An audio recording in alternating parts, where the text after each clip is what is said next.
पावसामुळे आजरा शहरात घरामध्ये पाणी शिरलं, रस्ते गल्ल्या चिखलाने भरल्या, नळपाणी योजनांच्या खोदकामामुळे त्रास। आजरा शहरात काल दुपारनंतर जोरदार पावसानं हजेरी लावली आणि संपूर्ण शहरात पाण्याचं साम्राज्य पसरलं। विशेषतः संभाजी चौक, गल्ल्या आणि घरांच्या परिसरात रस्त्यावरच तळी साचली। अनेक घरांमध्ये गटारीचं पाणी घुसलं।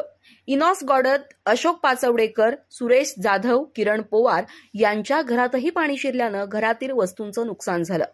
सध्या शहरात सुरू असलेल्या नळ पाणी पुरवठा योजनेच्या खोदकामांमुळे अनेक रस्ते अपूर्ण अवस्थेत आहेत।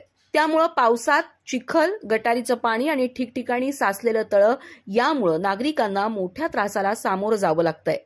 रस्ते चिखलमय झाल्यानं पादचाऱ्यांची आणि वाहन चालकांची प्रचंड गैरसोय झाली।